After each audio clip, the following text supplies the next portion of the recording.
Ave Maria Puris. Kasi Ave Maria Puris. Ave Maria. Panginoon Diyos ng mga Espiritu Santo. Magandang hapon sa inyong bansa. Sa pamamagitan ng mga devotee na mahal ng Bib,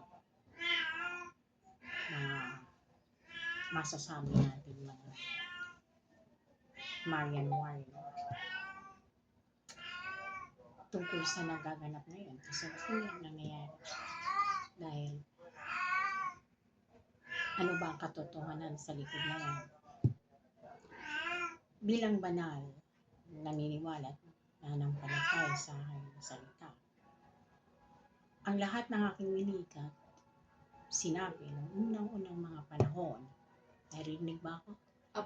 Ay tunay na katotohanan winiwika. Kumbaga sa hindi nababawasan yung tensyon, kundi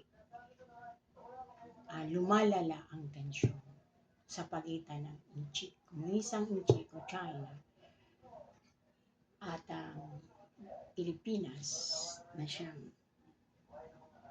naging pintuan ng kanilang magsakop o gustong sakupin ng bansang kabila, yung dating bansang kanila, yung Taiwan, mga Inchik din yan, di ba? Hindi naman sila pwedeng basta-bastang lumipad kung hindi nila dadaanan ng West Philippine Sea. So sa makatuwid, naiipit kayo.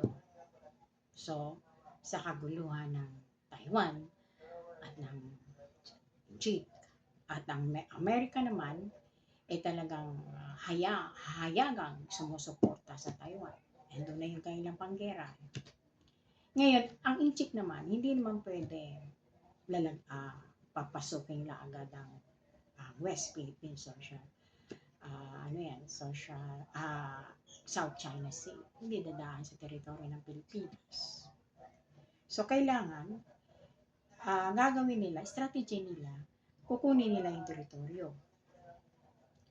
Ngayon, doon sa teritoryo nila, marami silang plano. Dahil yung Scarborough, nakuha na nila. Naglagay na sila sa panahon ni Digong ng mga artificial island, and then naggawa na sila noon sa panahon ni Pinoy. Hindi pa kasi isa pa lang yun eh. And panahon ni Duterte o ni Digong tanim na sila ng mga pang missiles, pang war. Ano man ang mangyari, nakatanim na yung kanilang war na walang nakatingin. Walang mga mangingisda dahil hindi naman makalapit. Samantalang ngayon, kanila activities doon sa Scarborough, Scarborough, nakikita agad sila ng mga fishermen. Ngayon sa panahon ni Digong, nailagay nila yung missiles na yan. Dahil wala nang pakalas. Meron silang secret argument ni Digong. Wala nang status quo. Walang nyo kami pakikilaman. Hindi namin kayo gagalawin. Ngayon, dahil meron silang mga agreement, ngayon, hindi nagtagumpay. Dahil, naroon kami mga banal sa gitna. Nakikita namin kung anong pinagagawa ng Komunisang Inchik. Ngayon naman, sinasabi nila, na nakita, yung tubo, sabi na, totoo yun, matagal na yun. Nagkataon lang na nag-mission doon yung mga pro-Pilipino, yung mga Pilipino, kayo, na nag-civilian mission, nakita at naisumbong na mga Pilipinong mangingisda na meron po silang ginagawa, kaya hindi na po kami nakakalapit. Ngayon, namomonitor ka agad. Pero nung panahon ni Digong, yung missiles na binaon nila, yung submarine na binaon nila doon, di ba meron silang agreement o tawag secret agreement, status quo. Ngayon naman, eto na naman, nung nagkaroon ng civilian, di ba? Ginising na yung mga mamayang Pilipino. Kahit ito sila, etong mga kaaway sa politika ni BBM, sino yung si Lenlen, Lahat ng mga dilawan, ngayon, kaisa na ninyo sa paglalaban sa, siyempre, inyo yan eh. Inyo yan West Philippines eh, bakit may bibigay? Panahon ni Pinoy, pinaglaban niya yan. Sa panahon ni Digong, tumahimik ko. So, 6 na taon, no? Kasi meron silang, may ano nga meron, pro, si Digong. At tapos sa hindi Digong, huwag na tayo makipag-away dyan sa inchik, wala tayong kalabalaban, ayoko. Defense niya. Nasasabi niya, ayokong mamatay ang Pilipinas. Pero nang ginawa niya para umistop yung kaisipan ng Pilipino. Kasi wala nga naman kayong sapat na armas para ilaban dyan. Mamamatay kayo. Yun ay kasama sa agreement yun. Yun ang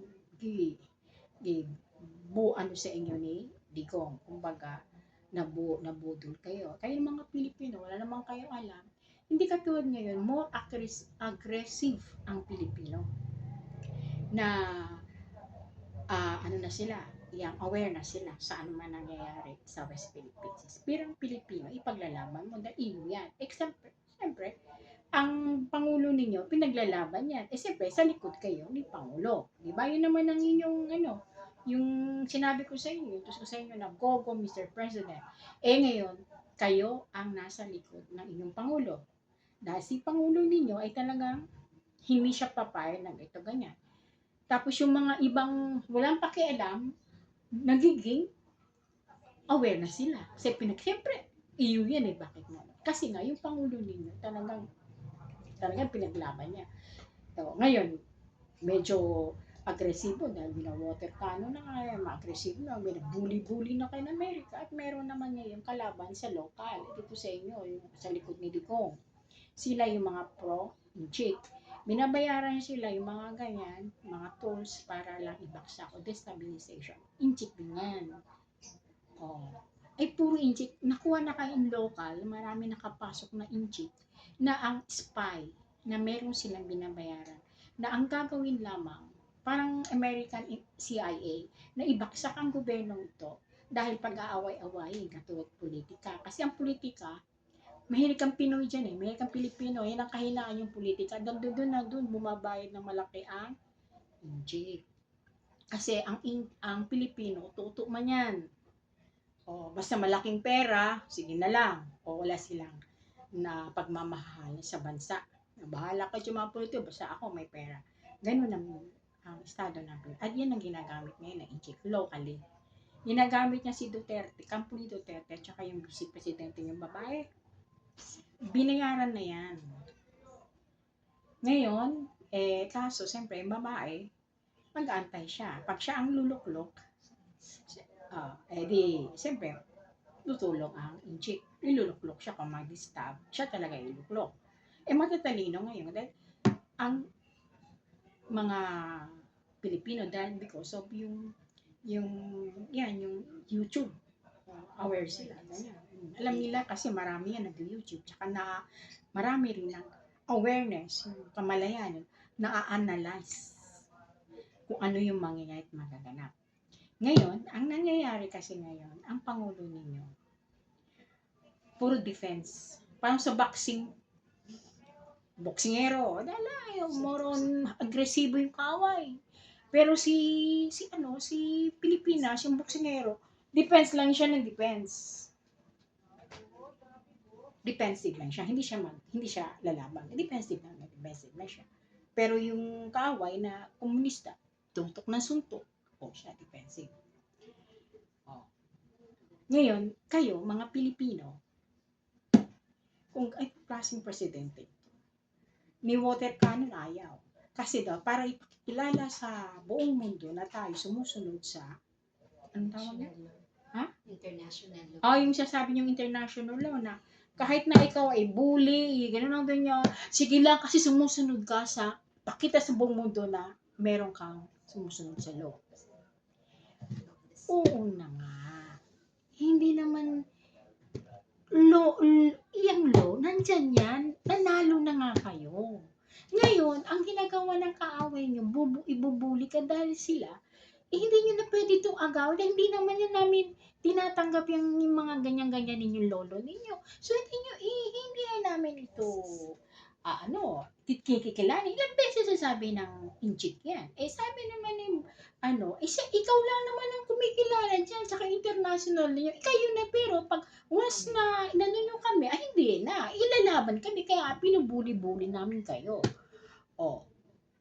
Syempre, ang tanong, hanggang kailan ngayon? Diba? Ngayon, si Pangulo nyo, si BBM, ayaw nga niya. Dahil ayaw niya nang dumating sa puntong ganon, gera. Dahil lahat naman yan apektado hindi mo naman ipapain yung mga mo dyan.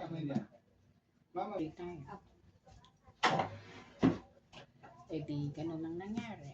Ngayon, sinasabi ng mga mamayang Pilipino, gawin, yun na nga, maging agresibo rin tayo against China. Pero ang Pangulo din hindi. Kasi nga, ipinakita natin, pinaano natin tayo ay sumusunod sa international. Alam na ng buong mundo yan. Wala. Ngayon, pag ganyan kasi, ang ginagawa ng Egypt, ng komunista, tina-challenge ko kung hanggang saan yung tinitrigger ka hanggang saan yung kaya mong gawin. Tina-challenge ka, kaya binubuli. Bully is challenging. Nabuli ko na yung tao, yung mga ninyo wala pang mga ginawa, ayaw nga. So sa mga katuwid, ang inyong Pangulo, nandun siya sa peace. Ginagawa niya lahat. Peace. Malen, dito makita. Mamaya na, sige. Pero ang sinasabi, hindi ko kayo pabayaan Pilipinas, poprotektahan kayo. Ngayon, may ginagawa sila ng usapan ngayon. Sa Malacanang, yung mga mga security, yung mga intelligence. Ano nilang gagawin nito? Dahil, sabi ngayon, may bagong batas ngayon na ang Egypt na hindi na papasukin yung civilians. Ang bilis nila makuha agad yung informasyon sa kanila na may mga civilian. Ngayon, ang ginawa nila, ang bilis ng kanilang intelligence. Gawa agad sila ng batas na etong gagawin ninyo. Mag-ano kayo ng katulad ng warning. Kung trespassing na kayo. Kasi amin to trespassing na kayo, yung katulad yung mga civilian na yan.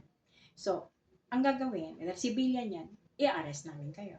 Hindi mo pwede i-arrest ang military. Meron bang may mag-arrest ng military, mga sundalo? Hindi ganun salita. Kundi arrest ko kayo, dahil civilian kayo, nakikialam kayo. I-arrest ko kayo. Kung sino ang magpupunta sa amin, tawag nito, sa amin, territorio, di-arrest. Kasi mga civilian yan Hindi naman pwede i-apply nila yung arrest sa mga sundalo. So, labanan nyo. Ngayon, yung Egypt, labanan niya ng psychology. Labanan niya tingnan natin kung hanggang saan ka. Binubuli ninyo ang presidente niyo, binubuli niya ang mga Filipino people. Kung di natin, hindi ako hanggang saan kayo.